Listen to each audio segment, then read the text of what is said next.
Hello friends, કેમ છો? આજે હું તમારી માટે આલુ પરોઠાની એકદમ પરફેક્ટ રેસીપી લઈને આવી છું. તમે જોઈ શકો છો, બિલકુલ ફાટ્યા નથી, એકદમ દડા જેવા ફૂલેલા આલુ પરોઠા બને છે. જો તમે મારી આ રીત જોઈ લીધી ને, તમે હંમેશા આ જ રીતે આલુ પરોઠા બનાવશો. તમને હું આ એક ટ્રિક્સ આપીશ જેથી તમારા આલુ પરોઠા ક્યારેય નહીં ફાટે. તો સૌથી પહેલાં લોટ બાંધવાનો છે ઉપરના લેયર માટે. તો ઘઉંનો લોટ જેટલો લો એનાથી થોડોક આપણે 1/4 કપ જેટલો મેંદો લેવાનો. મેંદો એડ કરવાથી તમારા આલુ પરોઠા ફાટે નહીં. થોડોક જ એડ કર્યો છે. હવે મીઠું એડ કરી દેવાનું અને અજમો અડધી ચમચી જેટલો એડ કરી દેવાનો છે. 3 વસ્તુ એડ કર્યા પછી હવે જે લોટમાં થોડુંક તેલ એડ કરી અને જે રીતે આપણે ફુલકા રોટલીનો લોટ બાંધીએ એ રીતનો જ બાંધવાનો છે. જો તમે આલુ પરોઠાનો લોટ કઠણ બાંધશો તો તમારું સ્ટફિંગ બહાર નીકળી જશે, સરખી રીતે નહીં વણાય. તો તમારે હંમેશા જ્યારે પણ આલુ પરોઠાનો લોટ બાંધો તો આ રીતે સોફ્ટ બાંધવાનું. સ્ટફિંગ કરતાં પહેલાં આપણે લોટ બાંધીને રહેવા દેવાનો, જેથી એને આરામથી અડધો 1 કલાક જેવો રેસ્ટ મળી જશે અને લોટ એકદમ સોફ્ટ બનશે. જ્યારે પણ આપણે આલુ પરોઠા બનાવીએ તો જો આ નાની બાબતોનું ધ્યાન રાખવામાં આવે તો તમારા આલુ પરોઠા એકદમ પરફેક્ટ બને છે. તો લોટ એકદમ સરસ રીતે બંધાઈ ગયો છે, તમે જોઈ શકો છો. હવે મસળી લીધું છે, તેલ લગાવી દીધું છે, ઢાંકીને હવે રહેવા દઈએ. સ્ટફિંગ અહીંયા હું એકલા બટાકા નથી યુઝ કરવાની, થોડા શાકભાજી એડ કરીશ. તો મારી પાસે ચોપર છે, ચોપર ના હોય તમે છીણીથી કોબીજ તમારે લેવાની છે, થોડો 1/4 ટુકડા જેટલો. એને તમારે એકદમ ઝીણી ક્રશ કરી લેવાની છે. અહીંયા આગળ એક મોટા વાસણમાં તમારે એડ કરી દેવાનું છે. તમને જો ના ગમે તમે સ્કીપ કરી શકો છો. અહીંયા આગળ મેં એક મોટું મીડિયમ સાઇઝનું કેપ્સિકમ, 2 ડુંગળી આ રીતે ચોપરમાં જ એડ કરી છે. હવે જો તમારી પાસે ચોપર નથી તો તમારે ડુંગળીને અને કેપ્સિકમને એકદમ ઝીણું સમારી લેવાનું છે. તો આ રીતે એકદમ ચોપ થઈ જાય એટલે એને પણ હું આની અંદર જ એડ કરી દઈશ.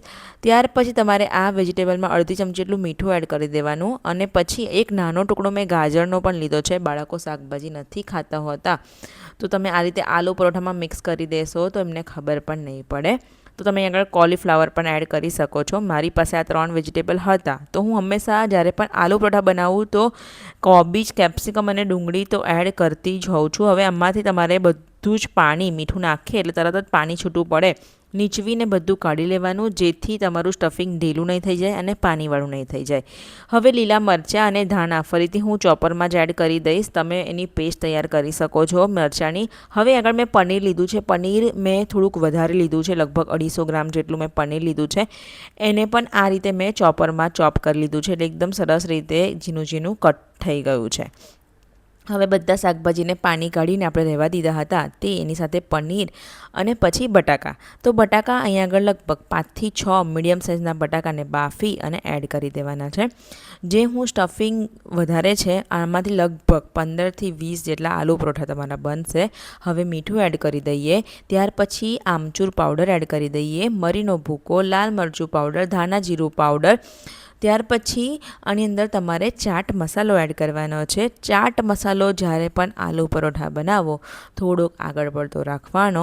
ત્યાર પછી ચપટી ગરમ મસાલો એડ કર્યો છે. અહીંયા આગળ મેં કોઈ મસાલા શેક્યા નથી, ડાયરેક્ટ જ બધું એડ કર્યું છે. અને ધાણા જીરું પાવડર પણ થોડોક આગળ પડતો રાખવાનો છે. લીલા મરચાં આપણે તીખાસ માટે એડ કર્યા હતા એટલે એ પ્રમાણે આપણે બધું એડ કરી દીધું છે. હવે તમે જોઈ શકો સ્ટફિંગ એકદમ પરફેક્ટ મિક્સ થઈ ગયું છે, બિલકુલ પાણીવાળું નથી. હવે જો તમારે સ્ટફિંગ પહેલાં તમે બનાવી દીધું હોય ને તમારે આલુ પરોઠા ખાવાની વાર હોય તો તમારે આ સ્ટફિંગને ફ્રીજમાં મૂકી દેવાનું. હવે તમારે આલુ પરોઠા બનાવવા માટે આ રીતે એક લુવું તૈયાર કરવાનું છે. હવે આ રીતે જે મેં કટોરી જેવું તમને બતાવ્યું છે, લોટ થોડોક વધારે લઈ અને આ રીતે સરસ વાડકી જેવું તમારે શેપ આપી દેવાનો. જેટલો લોટ એનાથી થોડુંક ઓછું સ્ટફિંગ લેવાનું છે. હવે જે રીતે હું તમને ભરીને બતાવું છું, થોડોક આ રીતે કોરો લોટ છાંટી અને આ રીતે પ્રેસ કરતું જવાનું ને ઉપરથી બંધ કરી દેવાનું. તમે આ રીત અપનાવી દીધી, તમારા આલુ પરોઠા ક્યારેય નહીં ફાટે અને તમે ક્યાંથી પેક કર્યું છે ને એ પણ નહીં ખબર પડે. તમે જોઈ શકો છો. હવે હળવા હાથ, હવે જ્યારે વણવા માટે આગળ મેં મેદાનો લોટ લીધો છે, તમે ચોખાનો લોટ પણ લઈ શકો છો. હવે સરસ રીતે તમારે વણવાનું છે. પહેલાં હલકા હાથે પ્રેસ કરી લેવાનું અને એકદમ હળવા હાથે તમારે આલુ પરોઠાને વણવાના છે. મેં લાંબી રેસીપી એટલા માટે બનાવી છે જેથી તમે સ્ટેપ બાય સ્ટેપ આ રેસીપી ઘરે બનાવી શકો અને તમારા આલુ પરોઠા ના ફાટે. મોસ્ટલી બધાની કમેન્ટ હોતી હોય છે કે અમારા આલુ પરોઠા ફાટી જતા હોય છે. તો જ્યારે સ્ટફિંગ કરો તો આ રીતે સ્ટફિંગ કરવાનું. તો તમારું જો સ્ટફિંગ એકદમ પરફેક્ટ હશે તો તમારા આલુ પરોઠા પણ એકદમ પરફેક્ટ બનાશે. તમે જોઈ શકો છો બિલકુલ મારા આલુ પરોઠા ફાટ્યા પણ નથી, અને મેં ક્યાંથી પેક કર્યું છે બંને સાઈડ તમે જોઈ શકો છો એ પણ તમને ખ્યાલ નહીં આવે. તો તમે જોઈ શકો છો એકદમ પરફેક્ટ જે મસાલો પણ આપણો સ્પ્રેડ થયો છે.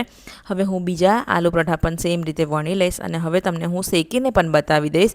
શેક્યા પછી આપણે ઓપન કરીને પણ જોઈશું કે મસાલો એકદમ પરફેક્ટ બન્યો છે કે નહીં. કેમ કે ઘણા લોકો આપણે જ્યારે ઉપરથી વાળી દીધા હોય છે પરાઠા તો લોટ મોઢામાં આવતો હોય છે, તો એવું ના થાય એના લીધે તમારે આ રીતે સ્ટફિંગ કરવાનું. હવે મેં આગળ ઘી લીધું છે, તમે બટર કે પછી તેલમાં આ પરાઠા શેકી શકો છો. અહીં આગળ બંને બાજુથી સરસ રીતે ઘી લગાવ્યા પછી ગેસની આંચ મીડિયમ ટુ હાઈ કરી દેવાની અને સરસ રીતે હળવા હાથે તમારે પ્રેસ કરી અને શેકી લેવાનું છે.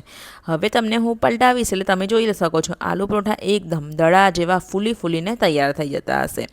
તો તમે પણ આ રીતે જ ઘરે આલુ પરોઠા બનાવજો, તમારા ઘરના બધાને ખૂબ જ પસંદ આવશે. હું હંમેશા જ્યારે પણ આલુ પરોઠા બનાવું એમાં મસાલો આગળ પડતો કરું છું, જેનાથી એનો ટેસ્ટ ખૂબ જ સરસ આવે છે. અને પનીર આપણે એડ કર્યું છે એટલે બાળકોને તો ખૂબ જ ભાવે. તમે ચીઝ પણ આની અંદર છીનીને એડ કરી શકો છો. તો તમે તમારા ટેસ્ટ પ્રમાણે આ રીતે આલુ પરોઠા બનાવજો, તમારા ઘરના બધાને ખૂબ જ પસંદ આવશે. આલુ પરોઠાને દહીં, ગ્રીન ચટણી કે પછી તમે અથાણા સાથે સર્વ કરી શકો છો. અને હા, ઉપરથી બટર લગાવવાનું બિલકુલ ના ભૂલતા. તો ચાલો આપણે આલુ પરોઠાને તોડી અને જોઈ લઈએ એનું સ્ટફિંગ કઈ રીતનું બન્યું છે. જ્યારે તમે ઓપન કરશો ને એટલે એકદમ પરફેક્ટ તમે જોઈ શકો છો એકદમ સરસ રીતે આપણું સ્ટફિંગ બધી બાજુથી એક સરખું સ્પ્રેડ થયું છે. એટલે આલુ પરોઠા એકદમ સરસ રીતે સોફ્ટ બન્યા છે. તો તમે પણ ઘરે જરૂરથી બનાવજો. વિડીયોને લાઇક કરજો, શેર કરજો. ગુજરાતી કિચન ઉપર નવા છો તો સબસ્ક્રાઈબ કરી દો, બેલ આઇકનને જરૂરથી ક્લિક કરજો. મળીશું એક આવા જ નવા વિડીયો સાથે. ત્યાં સુધીને આવો.